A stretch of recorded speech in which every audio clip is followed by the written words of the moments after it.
Boom. And just like that, he was live. So, good evening, everybody, and welcome to another Monday night live stream. So I hope this finds you all well on whichever platform you're going to watch this one on, either live or on replay. Either which way, it's good to have you with us for the discussion we're going to have. And we've got a target-rich environment of topics to discuss tonight. We want to talk about the NHS at 73. We want to talk about Dom versus Boris and some of the extraordinary comments really made by Dominic Cummings again about Boris Johnson. Going to chat about that. So we got those topics to cover. We're going to talk about Freedom Day, 19th of July. Do you think some people will ever give up their masks? I don't know. But all these things, I'm sure Rebecca Butler will be able to provide us with the answers in due course. But just before we get to that, and just before we get into the meat of the discussion, just a reminder to please follow me on whichever my multiple platforms, Odyssey, BitChute, brand YouTube, over on Podbean, Facebooky, even the Facebooky people who have stopped me being able to even show an emoticon. So subversive of me actually saying that I might like somebody's post, apparently. So social media links are all in the box down below, the Odyssey, BitChute, brand YouTube. Those are the video channels when I'm on the YouTube Naughty Step in particular. If you like what you're hearing, give it a thumbs up. You know how to do that. That's all you need to do. Give a thumbs up. And show the algorithm that we win. And finally, of course, if you want to actually do something really constructive to help, you can share this or you can give a donation over to altnewsmedia.net/donate. Nice little boxes there. Take a box. Why not do that? So those are the things. And I can see John Ferguson, an early viewer, is asking the crunch question. John, where is Rebecca?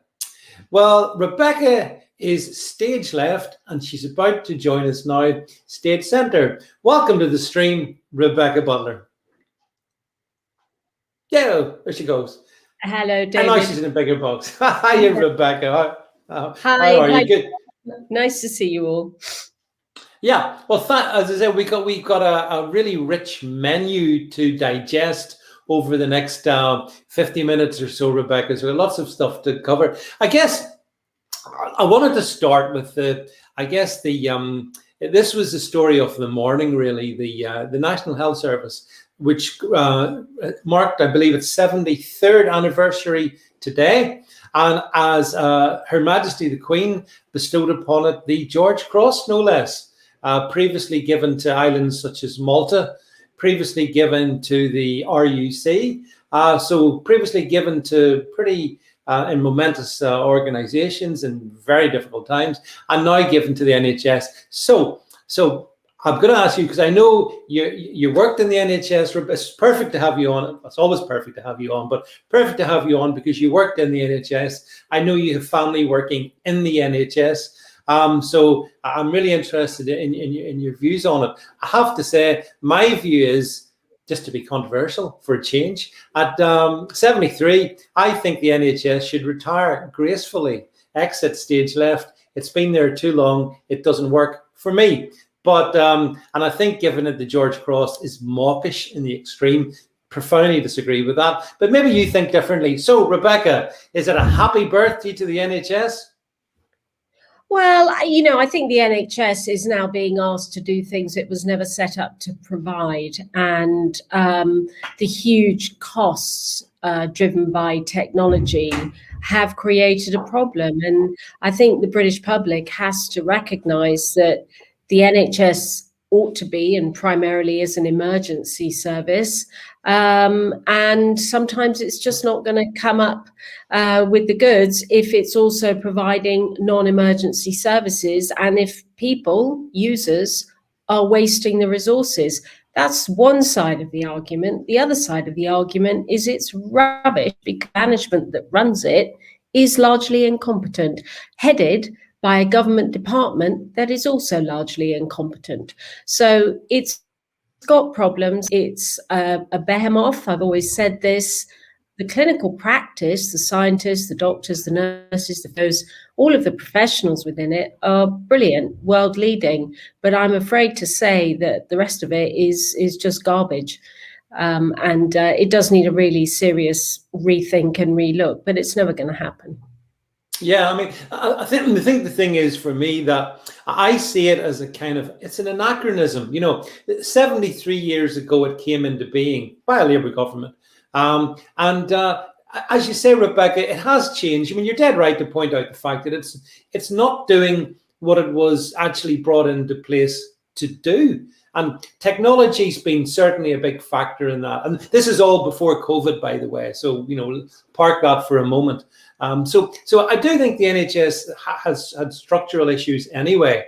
The management of it is risible. The money's paid to the management in it is also risible. All those financial directors in health trusts earning actually triple the salary of the Prime Minister. I mean, that's wrong. I think that's wrong. But regardless, so it's doing stuff that it wasn't supposed to be doing.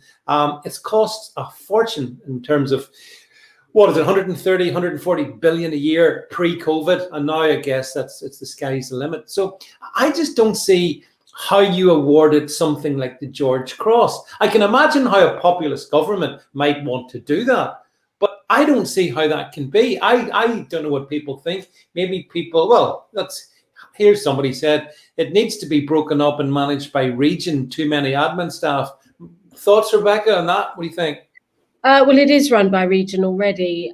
We do have sort of a national governing body for the NHS executive, but actually it is run by region.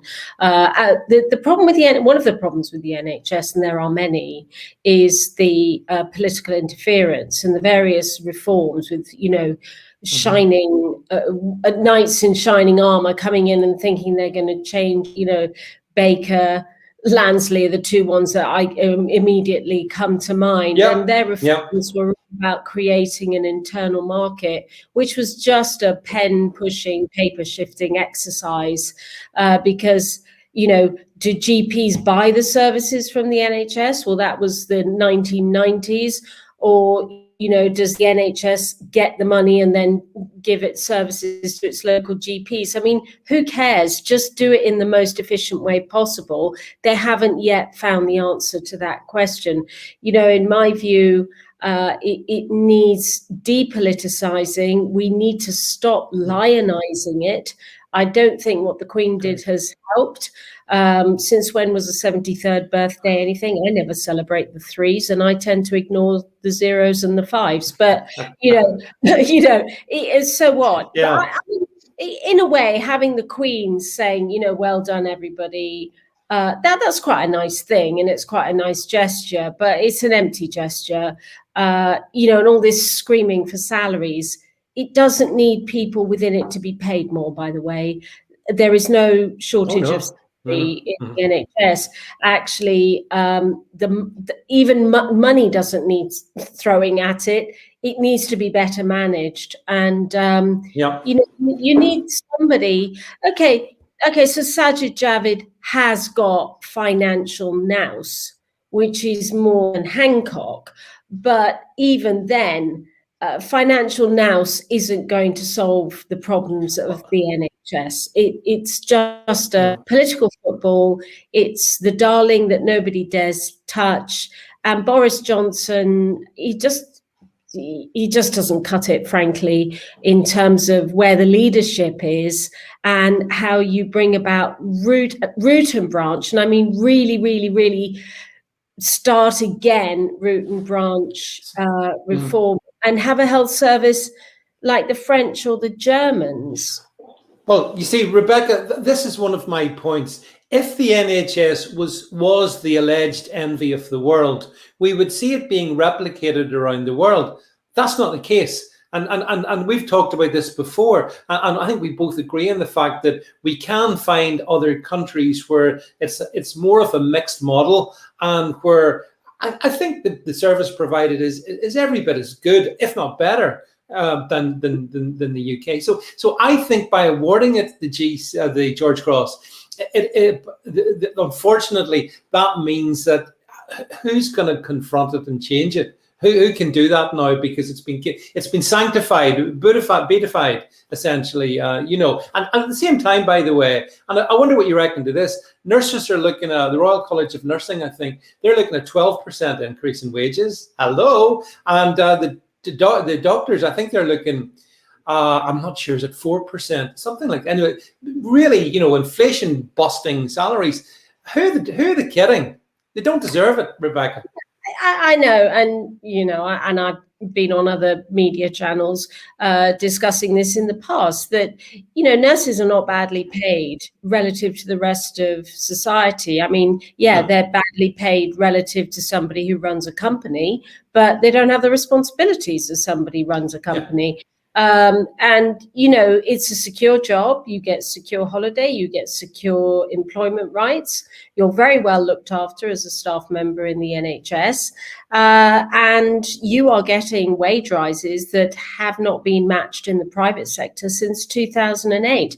I think to ask for 12% when effectively very, very, very many millions of people in this country have not had the benefit of the health service for the past year, and not every nurse and doctor has been on the front line either. A lot of them have been doing complete jack all, and that wasn't their fault. That was, another discussion on another day, the care home scandal.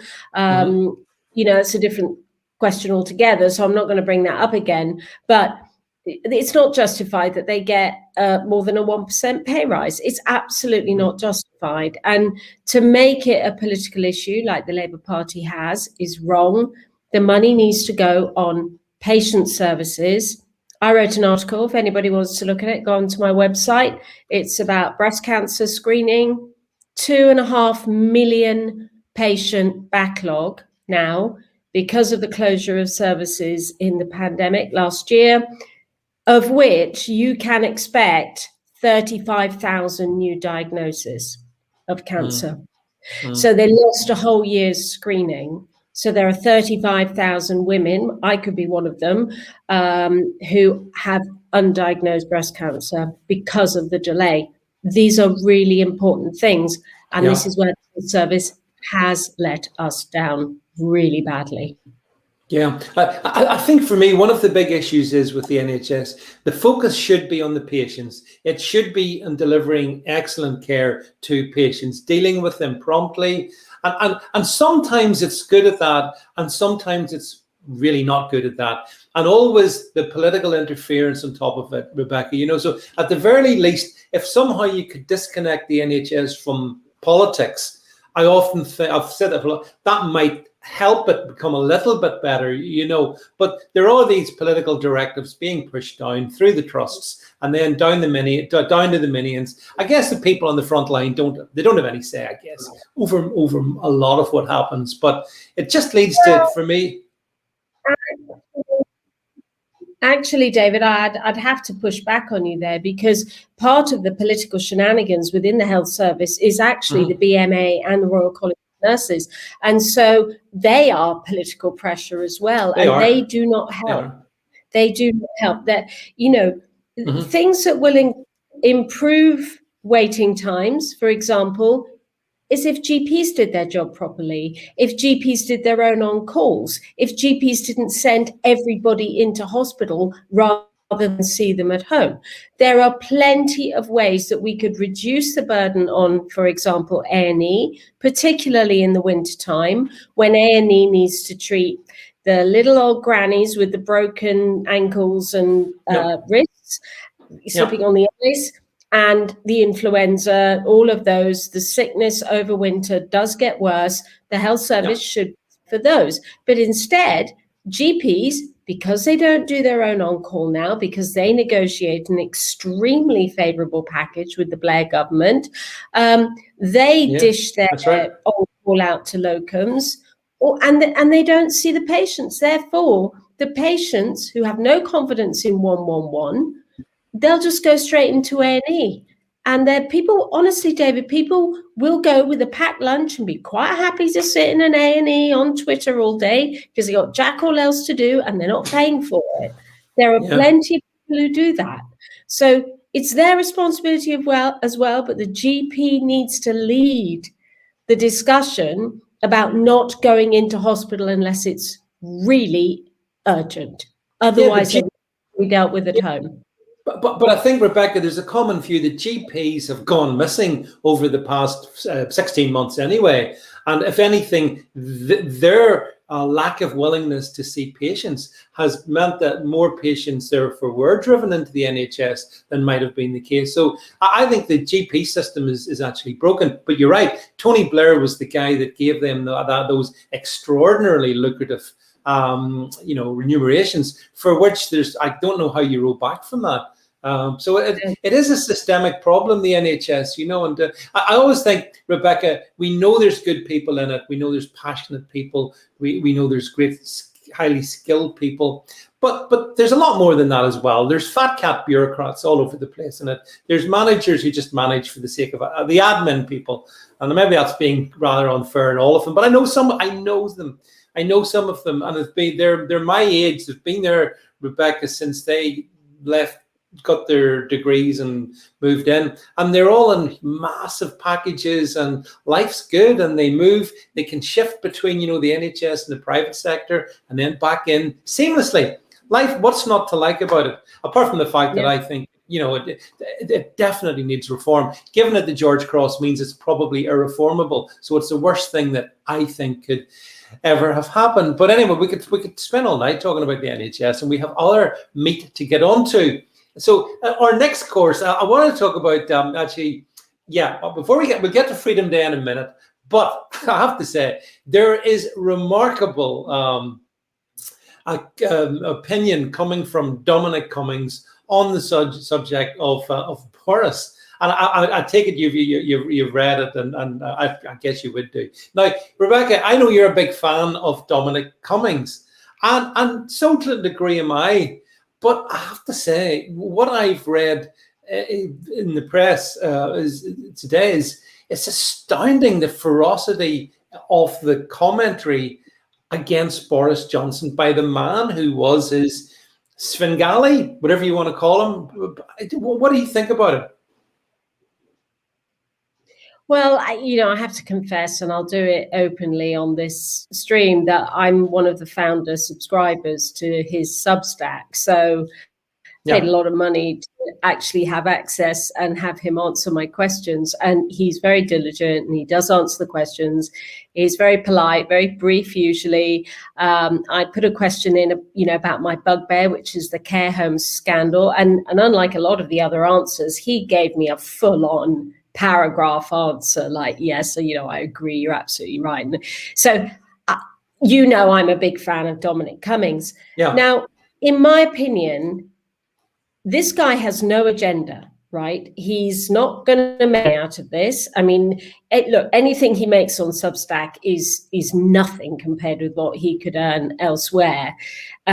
He's world famous. They talk about him in France and Germany. So he's in the press here. He is so well known, and he could attract an enormous salary as, like a Linton Crosby type person. To be, an election strategist. So he could really earn the money. He doesn't want to. He's very much into science, technology, and data-driven decisions. And that is where he will, I think, eventually set up a consultancy and make money. This is not making him money. There doesn't appear to be an agenda. And if there is, I have thought and asked questions. Why are you doing this? And he's very honest and frank in his responses. And a lot of people will not be surprised if they actually read the full article on Substack of, why he criticizes Boris, what he says about Boris. And a lot of it is Boris's own insights about Boris's abilities. And, the one question that was like a recurring theme on Substack was, why, if you knew Boris Johnson was such a weak individual and a liar, why did you endorse him? Why were you behind him? And he's brilliant. He answers the question today really, really well. And he says it was binary. We either have to go hit it really big and hard on constitutional change, which meant putting Boris in and getting Brexit done, or Jeremy Corbyn was going to get in and there'd be another referendum. He said it was very much a binary choice. So you're in between the devil and the deep blue sea. I've just actually responded to him and said, okay, Dominic, who's the we? When you referred to we decided to put in, who are you talking about? Is that Michael Gove? You know, who are the power brokers? We know it is, but who's the we? So, and Dominic will answer these questions really honestly. So I'll let you know who the we is. But that, he was so passionate about Brexit and still pushes back on people who say Brexit was a bad idea. And he just comes out with all this stuff. And, I look at, as a barrister, slightly forensic, look at it and think, where's his motivation? I can't find one. I honestly can't find one. He never seeks fame. He's not a media puppet. He can't stand the media. He can't stand politicians. He can't stand the Tory party. He can't stand the Labour Party. It's just honesty at the end of the day. I mean, as the Telegraph reported earlier, Rebecca, Dominic does say in his Substack that it would be ludicrous for Boris Johnson. But Boris said it would be ludicrous for him to be Prime Minister. So, well, this is what I mean. That he's merely quoting. If you read his Substack, he is merely quoting Boris Johnson back at himself. That's all he says. The things in this, for example, he says that Johnson had agreed to written terms for Dominic joining heading up the Downing Street operation. This is real. Whether you like Cummings or not is a separate matter. This is real insight into what was going on. Although someone said in the stream, Rebecca, why didn't Cummings say something about Hancock when he was in government? Because obviously he did. So there you go. There's the answer, essence of me. Yeah. That's the answer. He did many times. There are numerous WhatsApp messages which he's released now, and he's given the dates for them, and they all fit in, and he's shown the context of the discussions. He did. He demanded his sacking 15 or 20 times. What I want to just clarify in that article from the Telegraph is that the reason that he made him write the terms down is because he and Johnson had a discussion about how you get Brexit done. And Boris called him and said, I need you to win this election for me, to make me PM. I need you to get me in on the leadership challenge. And then we need to get Brexit done. And because Dominic doesn't trust him, because he's a liar, because Boris is a liar, and has said many times, I don't remember that. Dominic wrote down the terms that they'd agreed in this meeting, and he lays them out on Substack. And he said even then, Boris responded to him and said, I don't remember that. And Dominic goes back to him by email and said, well, you said it, and I'm not doing it unless you agree to it. So you need to agree with this email that these are the terms on which we engage. This is not Dominic Cummings saying these are the terms and it equals money, because he's not money motivated at all. No, I know. I don't think. I think his character doesn't suggest that money is what he's about. But what's clear is that they're, Rebecca, like for him and Boris to have been functioning in whichever way in that relationship. That's entirely broken down now. Clearly. Because this is like daggers drawn. And as you said, he may be just quoting Boris Johnson back, but he's quoting Boris Johnson back using things that Boris Johnson said privately rather than publicly. So is that not a betrayal of good faith? Dominic Cummings would say that Boris has betrayed him. And, he says that there's Boris, that normal Boris, And then there's a Boris that has a bit of self-awareness, as self-aware Boris. Yeah. And he demonstrates on his Substack where the self-aware Boris is actually much easier to deal with than the normal Boris. And the normal Boris is what the media see. But, one of the critical factors, which, I know we discussed this earlier today, but I've always said, and I didn't for a minute think I was right, I was just speculating, that Boris is a people pleaser.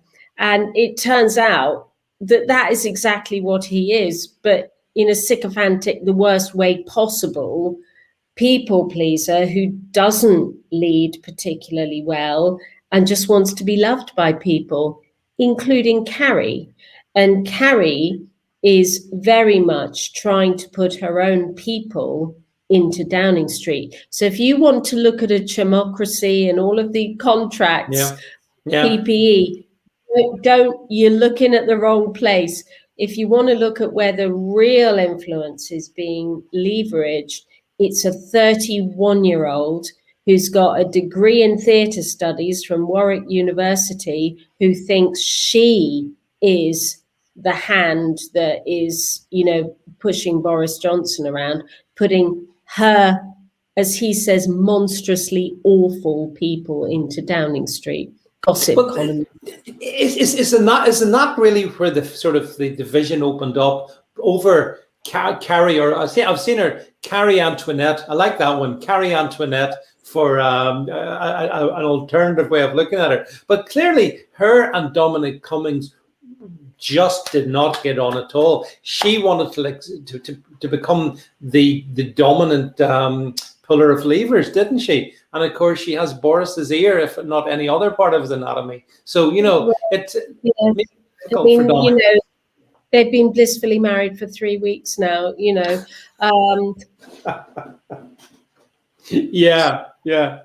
It's a long-standing. Well, by Boris's standards, Rebecca, it's a long-standing relationship. But I mean, when you consider the intelligence that Cummings had, and again, some things like he said recently, I don't necessarily agree with him on, but I can see he's a super intelligent guy. He did want to make some big changes of the civil service, for example. Like we talked about the fact that he wanted to. When it came to number 11 and number 10, he wanted to make that a more harmonious rather than two different. There was a lot of good stuff in there, and basically Carrie got rid of all of that, didn't she?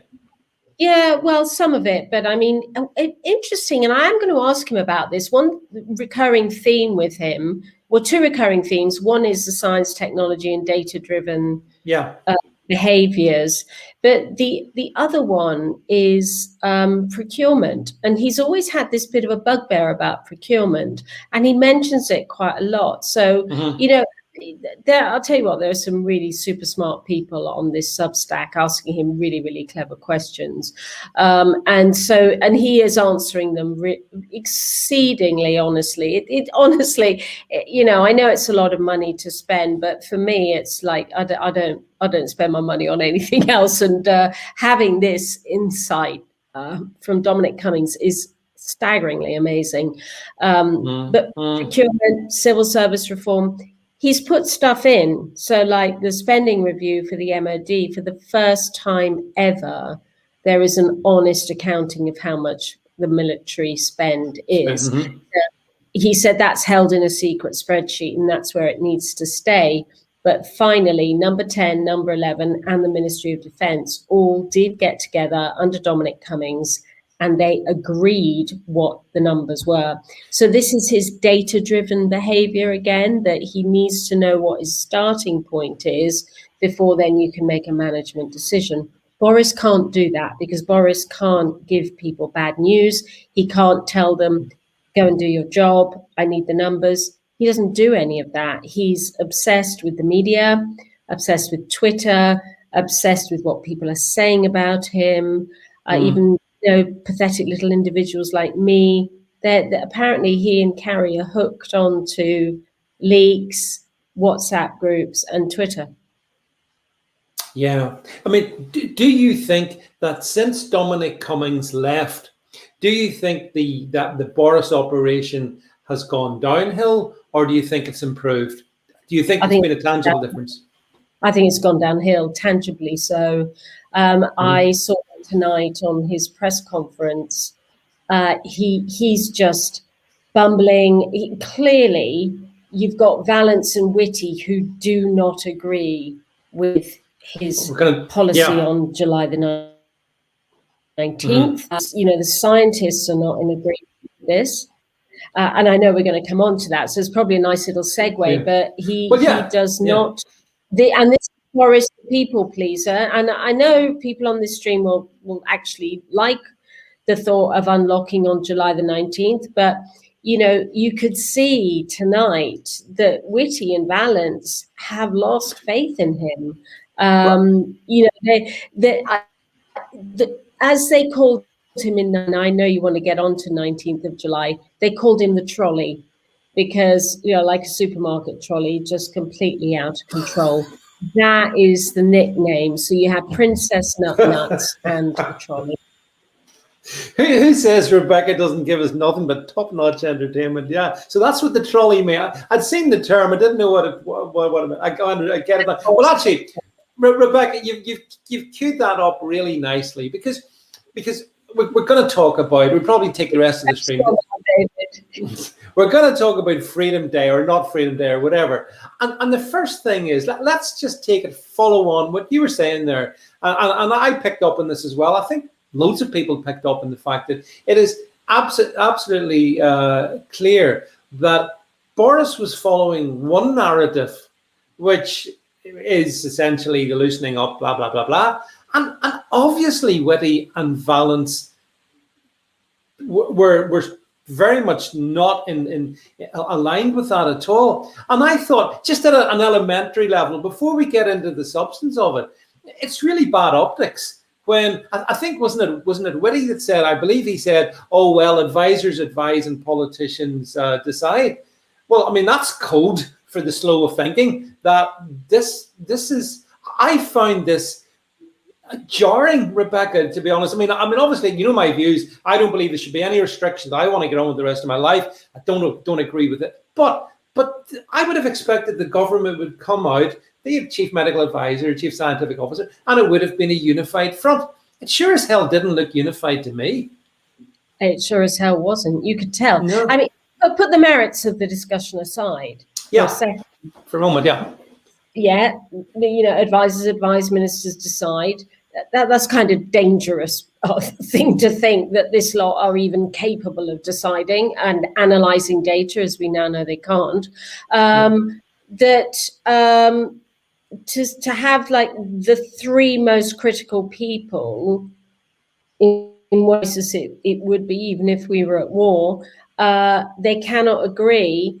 That shows the trolley's off the rails. I'm sorry, but if you pander to identity politics, you pander to the media, you pander to what makes you popular, all you have in the background is somebody who's an airhead with a degree in theatre studies. Who's going to bail Boris out? Is it the Oxford, the Bullingdon set? No.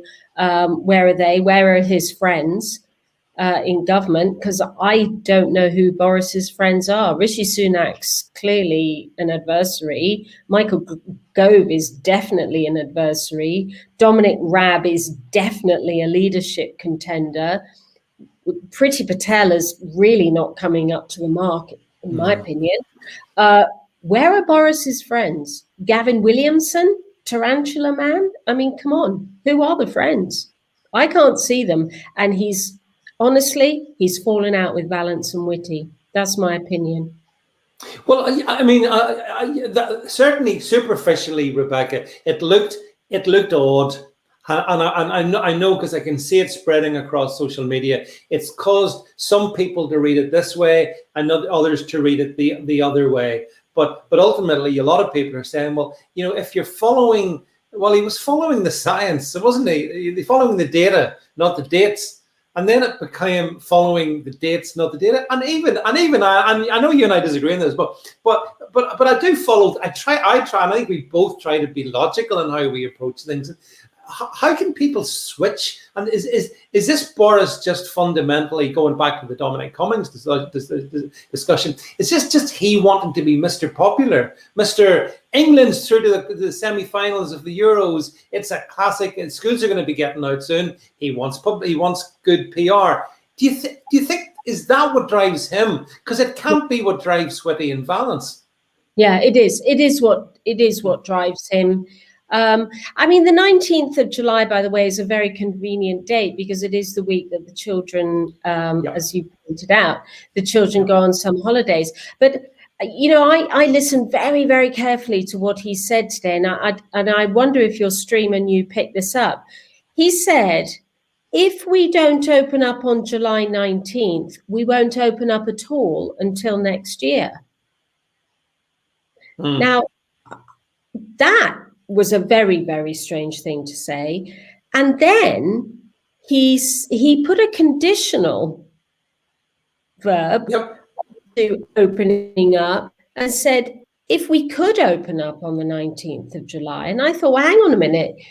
You've just said, if the reason we're opening on the 19th of July is if we don't, we won't till next year. Why?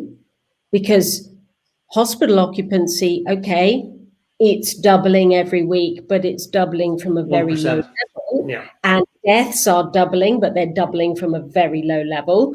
And ITU occupancy, you know, it's doubled from last week, but it's still only 300.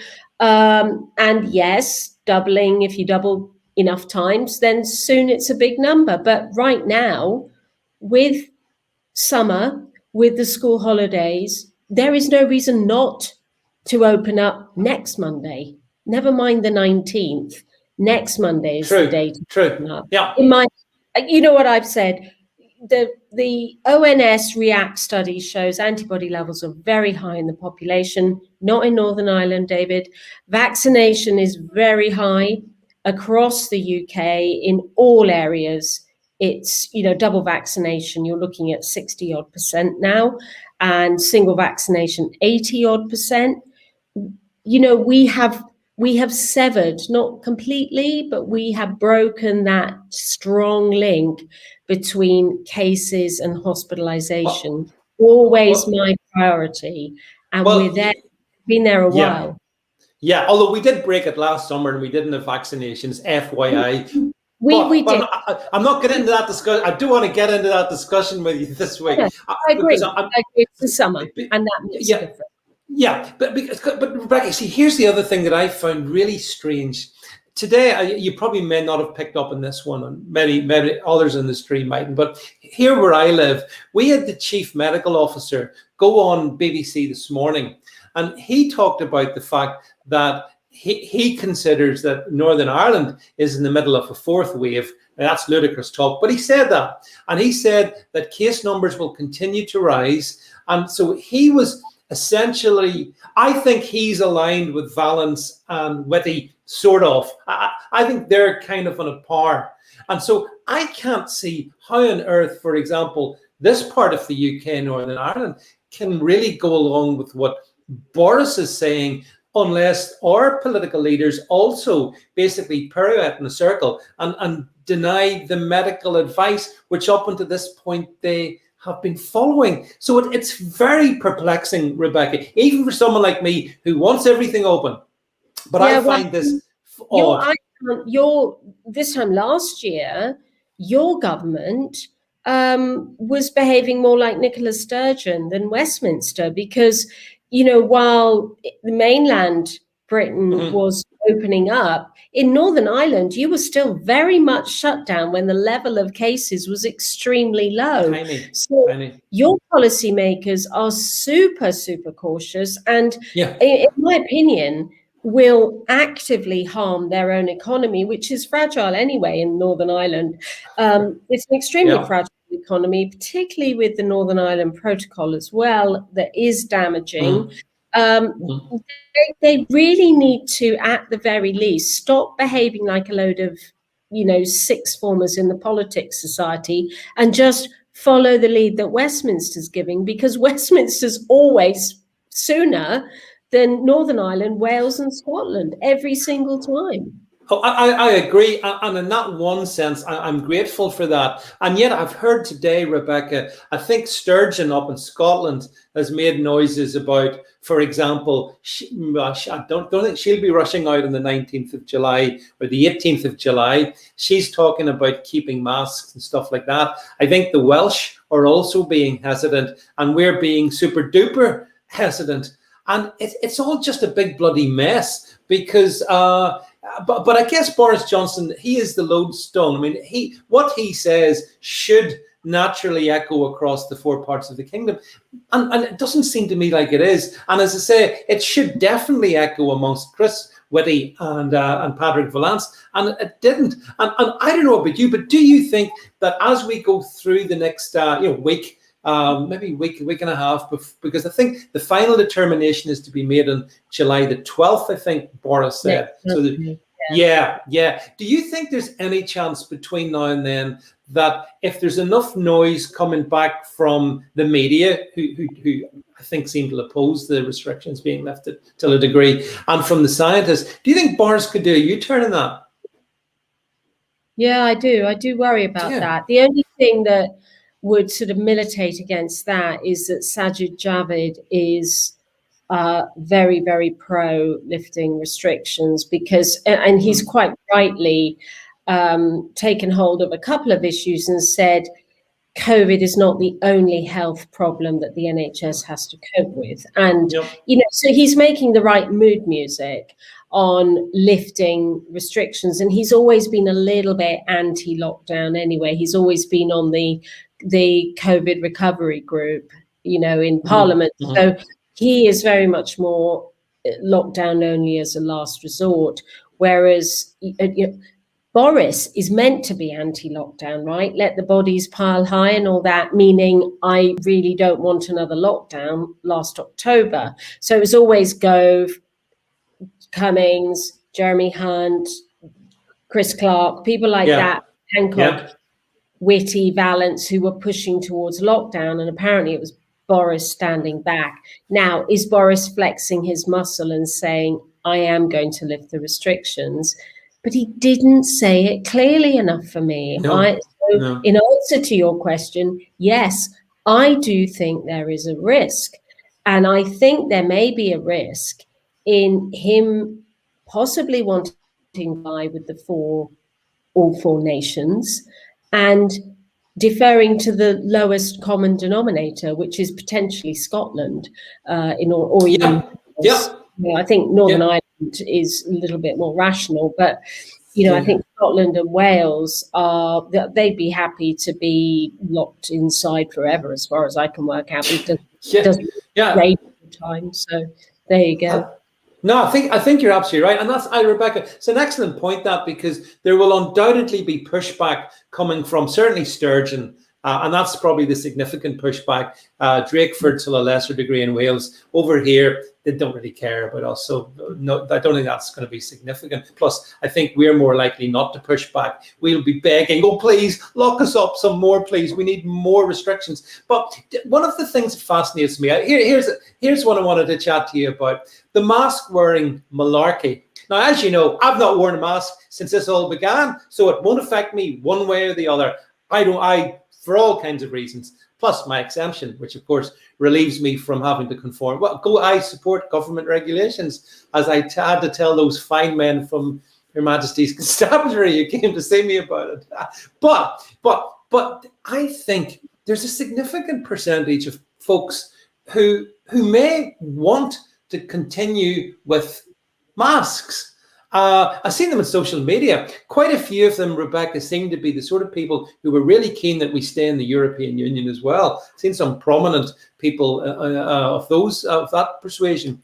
But what do you think? Do you think that there will be a significant percentage of people who, despite the fact that Boris is saying no more mask wearing, they will want to wear masks? And is that healthy? And what do you think about all of that? Well, on that point, I sort of cast my mind across to places like Singapore, where I was for SARS-1. I visited Japan a few times.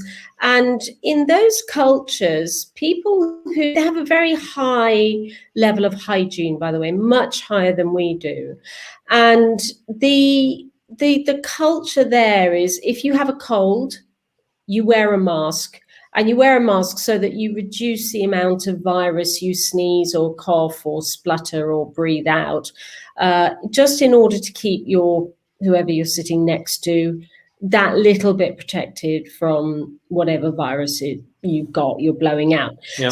So that is very much the culture there. And, I don't know if you or any on the stream have been to Japan, but Japan is very much a hand washing nation. All the time they're washing their hands, and it is exceptionally clean.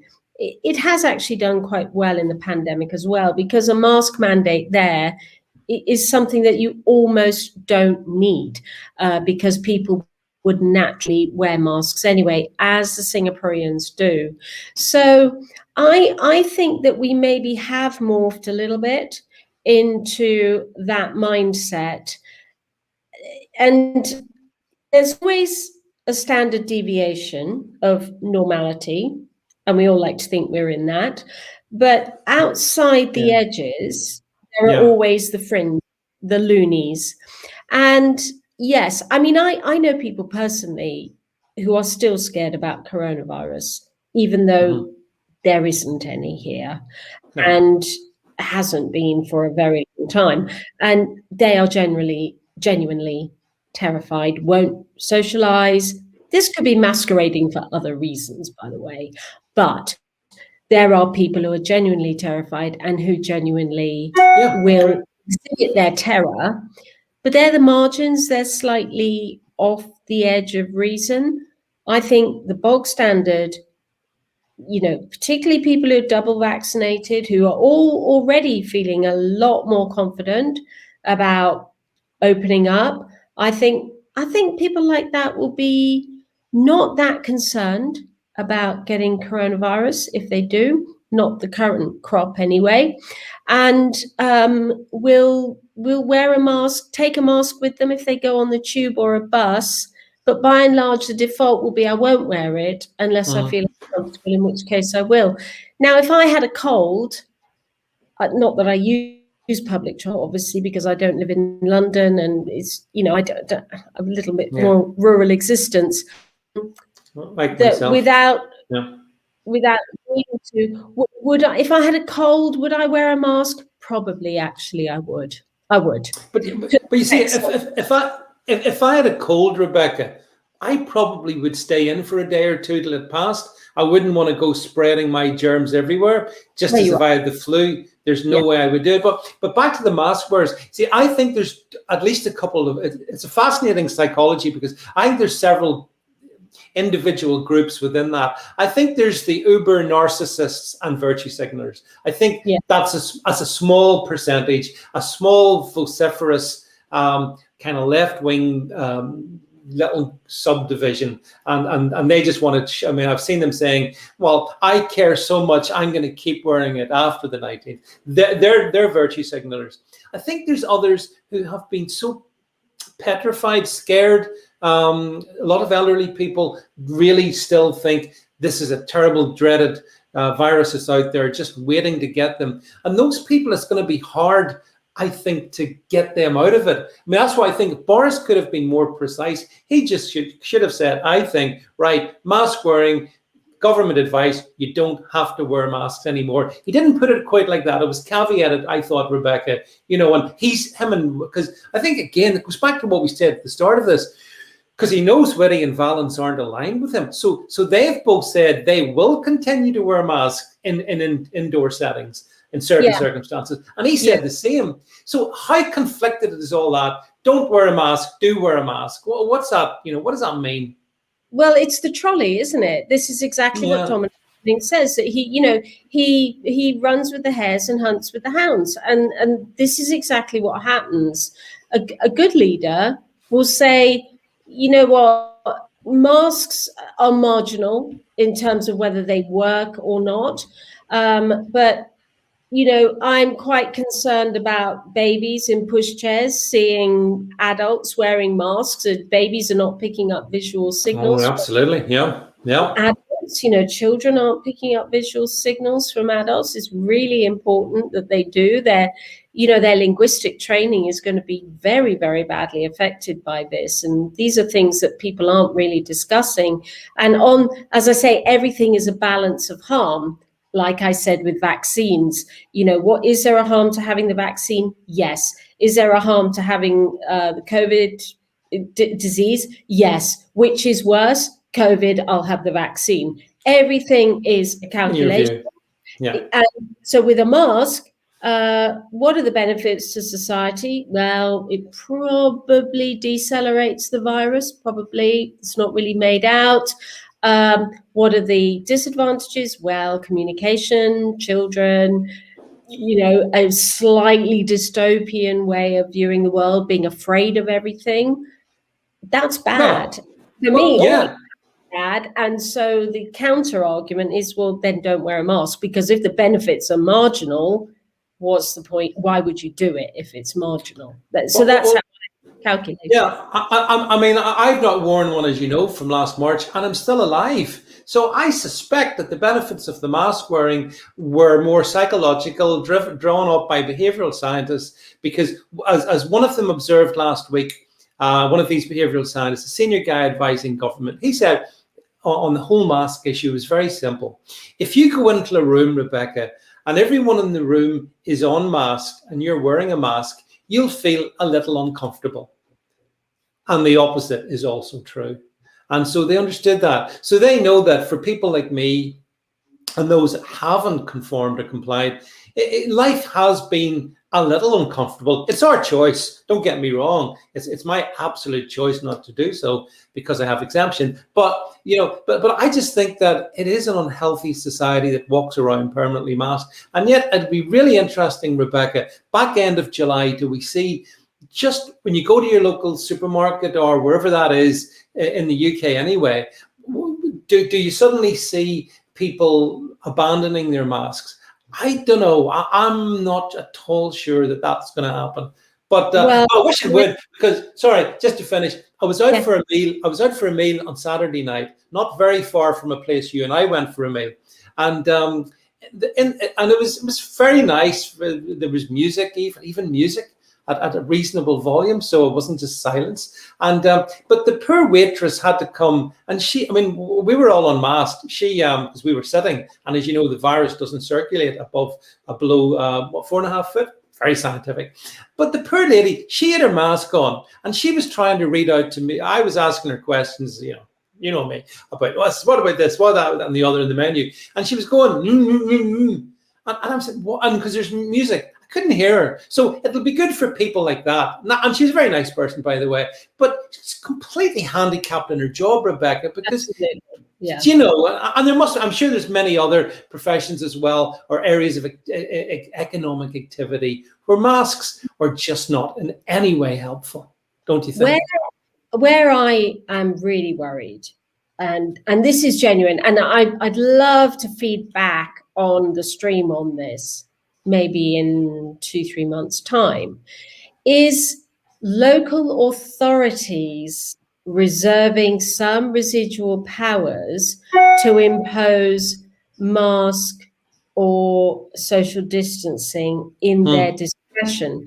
Now, my own personal experience of local authorities is not of a high opinion, let's face it. The sort of person who serves their time on 12 grand a year as a local politician, for some it is a career maximum, and they're not people who I find particularly inspiring. And even when I was running, I was having to say things like, come on, we need to open tips up, and then you get them saying, oh no, it works really well for me. I was like, no, it's not about you, it's about everybody else. Just because you and your friends say it works, that you don't have a job. You Got know, to you book your don't. slot. You got to. I'd like to know one of the rubbish tips near me. The recycling. You got to book your slot. It's To ridiculous. what? It's absolute. But somebody, the sort of people you just defined, that's probably the apex of their entire political career. They thought, And they want to keep. And I was on this huge WhatsApp group for the election, and I was saying we have to understand that anything that came in because of COVID cannot survive COVID. Any regulation that was brought in as an emergency cannot survive. Low traffic neighborhoods, tips just being two. Local authorities do reserve health and safety powers. Always remember that. And I really worry because we have disparate local authorities, Lib Dem, very pro-mask, Labour, very pro-mask. Yeah. You'd think the Tories weren't, but I think it goes down to local thinking and groupthink. I think there is a risk that they will go rogue and people will still, because the marshals are still going to be in place, they will still be subject to restrictions that are legally binding under health and safety regulation because some petty little sixth former has decided that it's in their best interest without the benefit of evidence or science to support it. So, Stream, watch out for this and do let us know if it's happening in your area, because I think this is like the democratic deficit we have. The central government says one thing, but the decisions that really affect your life are actually in local government, and they're morons. Well, did you see, Rebecca, that Andy Burnham, the Supremo of Manchester, he's come out, I think, after Boris's speech and said, he's not. Funny that.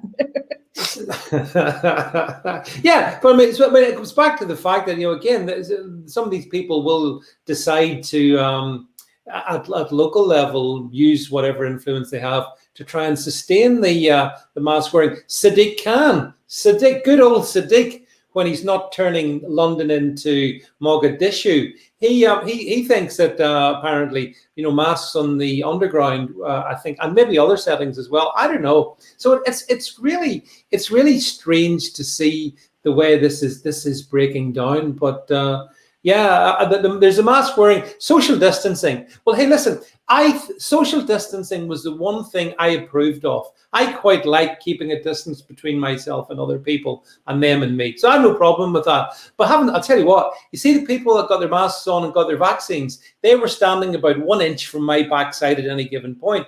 There was no even pretense of social distancing. So that's gone, but whoop-dee. I mean, did anybody on the stream follow social distance? Did you, Rebecca Butler? Were you, like me, observing the strict 1.5 meters or whatever it was? Were you doing that? Yeah. I got fed up with the whole moi thing, kissing everybody. I just, oh God, it's so cringeworthy. So yeah, quite happy to sort of have that dignified distance. But the French, they're hilarious. They at the markets, they wear their masks as they are mandatory, even though it's outside, but the mandatory market to wear the mask. Yeah. And they take their mask off to kiss each other. It's hilarious. So yes, I like social distancing. It's fine by me. Yeah. How far it works, I don't know, but that'll go on July the 19th. The thing is, he's going to announce on July the 12th that it's all going on the 19th, so it'll all go on the 12th anyway. Well, it'll be really, you think people on the 12th will go, whoop, that's it, we're out of jail and we don't have to do anything. Yeah, it'll be very interesting to see, and it'll be interesting to see, Rebecca, which other countries around the world follow in this regard, because the States, Biden's still a long way from Boris's position. So I'll be fascinated to see globally how this one rolls out. It's a long way between now and the 19th of July. It is, and I think the bigger story actually is not really the 19th of July, because something's going to happen there most likely.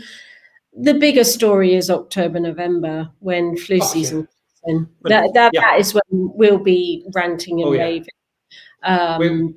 most because definitely. there's every chance. This is a coronavirus. They don't just disappear and go quietly. They're always there. So, Mm, our mm. notion of getting used to it and living with it may be a dystopian living with it that none of us are actually happy with. But, as I say time and time again, get your vaccines. I know you don't agree with me, but No, gold standard, get your vaccine, and you'll have a reduced disease burden if you do catch these viruses. But I know people don't agree with me. But if you don't agree with me, that's fine, because there's a lot of herd immunity going around at the moment. So you're probably okay anyway. but well, as I say, we're not going to go on the vaccines tonight because we'd argue for the rest of the evening. However, the thing that you said there, which I think is very pertinent, is we're in the Northern Hemisphere summer, and it's warm and pleasant and all of that. But assuredly, it will cool, and autumn will come. And with the emergence of autumn, you and I both know it. The people on the stream know it.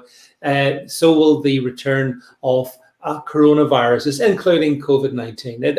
Undoubtedly, whichever alphabet variant we're up to by that point. So that's when I think we'll have a lot of stuff to talk about on this, Rebecca. And frankly, at the moment, this is kind of a non-event. July and August is a non-event. The real action, I believe, will happen in September, October, and once we get into the dark winter months, and who knows what we're going to be faced with then. But for sure, yeah, that's when I think the current government policies are going to be stretched beyond breaking point. But we'll see. Well, it'll depend.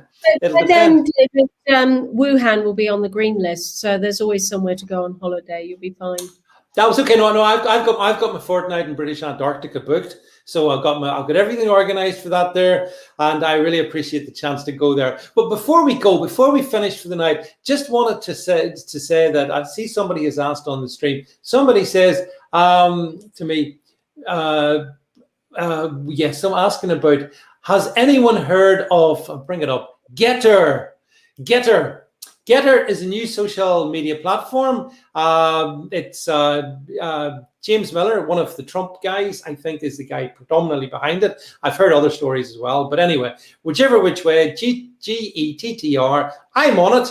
I like it. It's like Twitter, but without the censorship, without the left-wing hordes as well. So I invite you to join, you indeed, Rebecca, to join Gettr, get on something different. I think the days of Silicon Valley holding us all hostage are disappearing. You and I have talked about this before. We have some fascinating conversations on the whole. I don't think people understood what they were getting into with Twitter, Facebook, YouTube even, because as you pointed out, these are free. They're free, but everything is a price, you see. Everything, folks, is a price. And so I like, just put up. You can follow me on Gettr at my usual handle. But we'll see how it works. But I'm all for diversity, Rebecca. I'm so pro diversity, and a diverse number of social media platforms is probably quite good. So we can't be held to ransom. I don't know what you think about the proliferation of such like. Yeah, I just think that just as a game of numbers, really, that the more there are, the fewer there will be per platform. But I can see why people have migrated away from Twitter and Facebook. And I think their biggest mistake will be not allowing Donald Trump back on. I think that could be a big problem, because I think, Parler, I'm not sure it's the right. I'm not really sure. I don't really know these new platforms as well as I know Twitter and Facebook, but booting him off was a really, really bad idea. And if he was president now, would he still be booted off? Would the @POTUS still be banned? Well, I can't see that. Actually, Rebecca, that is the crunch question. If Trump was to become president again in 2024, as you say, at that handle, how could they not let him be president? I have no idea how they could stop him, but they have. It's a huge mistake taking Trump off. It was a big mistake taking me off as well, mind you. It has to be said. Absolutely. But it's worth saying there is a really interesting thing that the Centre for Countering Digital Hate, which I've had one or two run-ins with. Yeah. Imran Ahmed, who runs that basically with Rachel Riley, so Cambridge lovies, are running it and dictating what can and cannot be said on COVID and vaccinations. But they've actually turned their guns now onto Facebook itself and criticized Zuckerberg very, very strongly for not abiding by its own standards. So this is a really interesting shift for the Centre for Countering Digital Hate, because they've now aimed their weapons at, I can't remember, it's a global, it's called Global Circle or something like that. I'll double check. And it's basically a group of people on Twitter and Facebook who discuss abusing women, and they have certain ethnic traits which reward domestic violence and abusing, sodomizing, and generally being violent towards women. And the Centre for Countering Digital Hate has quite rightly said to Facebook, where the hell are your standards? Because you're not shutting down what is obviously violent, and you should be. So, sometimes people can redeem themselves, and that's something that they make the point that Mark Zuckerberg started Facebook as a scoring system for women, so there was a misogynistic element to it. Their community standards on abusing women, and they're not protecting women from being abused on these various sort of groups. So interesting stuff. Very interesting. Yeah. It really is. But as I say, I wish every new platform well. Whether they succeed or fail, who knows? I think any new channel starting up, any new platform, Rebecca, someone's just saying that Gettr's been hacked. Obviously, Parler was taken down. Gabs, it's probably every alternative to the big platforms gets. Oh gosh, how who would have imagined that? They have problems. But ultimately, I suppose I kind of believe naively that right will prevail. So hopefully these other platforms will prevail. Suffice to say, I wanted to say this as well. You should follow Rebecca's website, which we brought up earlier. I should have given that a shout out. My apologies. Well, just tell us what your website is, Rebecca. Rebecca-Butler, normal spelling.co.uk. It's a pretty little website. My friend did it for me. So come look at it and comment. I've got loads of content to put up. So my friend who did it is actually sailing at the moment. So when the content's up, there'll be a lot more there. But just a flavour. Contact me through the website. Yeah, so do make sure you do that. And then for all you absolute sadists out there who want a really hard life, we actually have relaunched one of my original website called a tangleweb.org. Oh, what a tangled web we weave when first we practice to deceive. Sir Walter Scott. I launched that back many 20 plus years ago. It's been given a major makeover thanks to our wonderful producer Jed, and also City Troll, who's on the stream. So it's well worth going there, and you can catch loads of stuff, lots of content and whatnot, as well as Alt News Media, as well as all these other platforms in which you find me. So look, on that note, on that self-publicizing note, I want to thank you, Rebecca, for being with us. Always a pleasure to spend an hour with you on a Monday night. Thank you all folks on the stream. Those of us who have watched us live, I know there'll be many more watch us on replay on all the different channels. Thanks for being part of the conversation, and I shall return with you in the very near future. So it's good night from me. And it's good night from me. Bye. Bye, everyone.